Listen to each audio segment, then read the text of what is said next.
Hello everybody, today I'm going to be going over Skystriker deck profile I have been in top 6 with.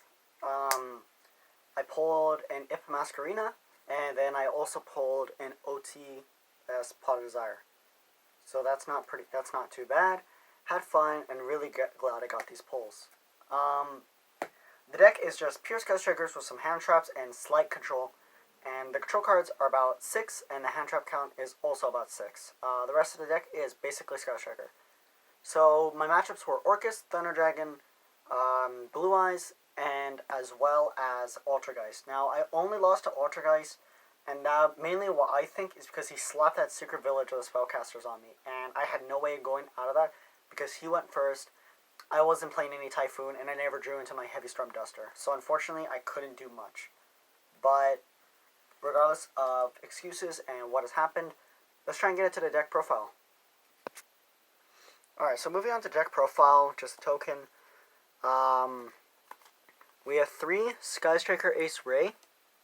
Nothing really need to be said about that. For the hand trap count, we have 2 Ogre, 2 Ash, and 2 Veiler. Now, I like this because of the consistency and then the mix of it, because Ash hits all decks, Veiler hits 80% of decks, and Ogre hits the rest of the decks that really don't want to be messed with. So you just Ogre that Servant or whatever, and then they die.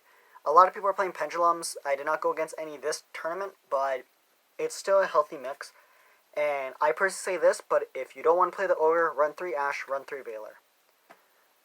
We also got 3 Skystriker Mobilize Engage. Nothing needed to be said. We also have 2 Shark Cannon. Now this is MVP in more decks. I think it even outshines Widow Anchor now because of the consistency and how many things it can hit and just mess up at the right moment. It murders Orcus if they don't pull off the Babble or if you don't let them have Babble. 2 Foolish Burial Goods for the Metaphors Fusion target. 2 Pot of Desires. You don't have to play Desires, but I personally do because it lets me go +1, and then if you don't really banish anything you need or search before you banish, then this card basically has 0 cost. As long as you get what you need at the start, or even just draw into it off engage or something. 2 Hercules base. Play 1 if you can have Signet Mining. So then have 1 Hercules, 1 Signet Mining. Or, not Mining, Signet Universe. I play 2 because I can't find a Signet Universe. And also because this thing can target Kagari, and then end Widow Anchor, and shuffle them back, and then just keep on going off with that. 2 Area 0. I don't want to see 3 because I'm not always going to pull this effect off. And plus, 2 is enough, especially since we're running Terraforming. We also got 2 Mystic Mine. Now, the good part of Mystic Mine is because we're also playing a Metaverse. So now this gives us control because if you just can't do anything, you draw into Metaverse. Just literally set Metaverse, turn passive if you can't do literally anything. And Mystic Mine is going to prove a little bit of a challenge for 80% of the decks. And the 20% are Rogue, which play around that. But personally, Mystic Mine has been really helpful and stalled enough for me to actually win. 2 MST, no Twin Twister in the main deck because I don't want to discard sometimes. And sometimes I just want to pop my Area 0 or I want to pop just one thing of theirs. And I don't really like the discard cost unless I really need to. In which case, yeah. 1 Multi-Roll, 1 Widow Anchor, 1 Afterburners, 1 Jamming Waves. Nothing really need to be said about that, considering these 2 are on the ban list at 1.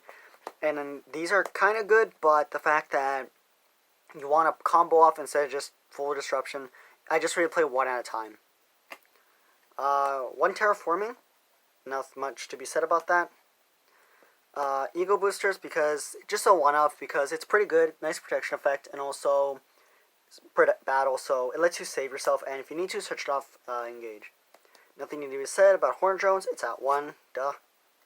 Rhoda, Metaphors Fusion, Upstart Goblin. You don't have to play Upstart Goblin, but I play because that draw 1 outweighs the cycle outweighs the cost for the opponent to gain 1,000. 3 Summon Limit, just for the control and to stock combo decks, as well as a Metaverse. That's all for the main deck. Going on to extra deck, Kagari, 3 Shizuku, 3 Hayate, and a Kaina. Not much need to be said about that.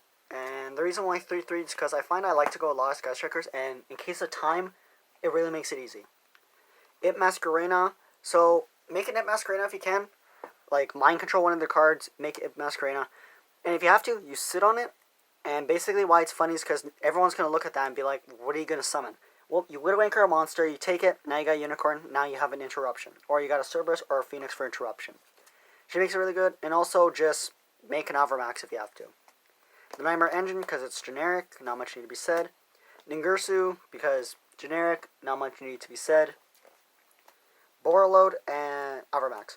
So, I don't like Borosword in this deck because it doesn't really fit too much well because it's not really an OTK deck. So, that aside. Going on to the side deck, we have 2 Lancia for the Banishers, 2 Dark Rulers for the combo decks, 2 Twin Twisters to pump more back row, 2 Mind Control just to disrupt them and to keep on going for us, 3 D-Barrier because I see a lot of Pendulum players sometimes, and then Thunder Dragons, and this even hits Dingirsu if you need to. 2 Duster to play around all those other things and the back row, and 2 Red Reboot to stop Paleozoic or any of the trap stun decks. And of course, you are free to mix up the decks however you want. I'll be posting an Endymion deck profile soon, and I might even post an Arceus deck profile soon. This Sky Striker deck is actually pretty cheap when you just don't care about rarity. So you're able just to go off and maybe pick up the whole Sky Striker core itself for, I think, USD for any non-American or Canadian people watching. I think engages are about $10 cheapest right now, so that's $30, and that's the most valuable card you need. So if you don't care about rarity, you can probably pick up the whole deck for $60 maybe, and then you have the whole Sky Striker engine, including the extra deck. Now going off and getting the Avramax, the Ip Masquerena, and everything else like Borreload, if you don't care rarity, it's like $1 for the common. And this is pretty something easy that people can make, and I really like having this kind of generic of a deck profile because it shows that the people who don't play all the Infinite Impermanences, don't play all the Phantasme, you guys can still top and do really good. Be a budget player. It does not matter as long as you could get a follow deck profile. Rarity means nothing. Anyone can top. You just gotta make sure you got the right deck profile and the right mindset, and you can go into anything. Always go into the idea thinking that I'm gonna win. What am I gonna side deck round 2? Because that confidence is gonna help you. If you lose, then you look at your side deck. Okay, I got something. I'm gonna go first. Let's side this against them, like D-Barrier, screw the Thunder Dragons, or Heavy Storm Duster to stop all the back row if you can't play spells, or Red Reboot, just crush the Paleozoic, or even True Draco. Thank you so much for watching. I hope you all enjoyed. Leave me comments and messages and everything, and I'll get back to you because I want to see what people do. Have a nice day.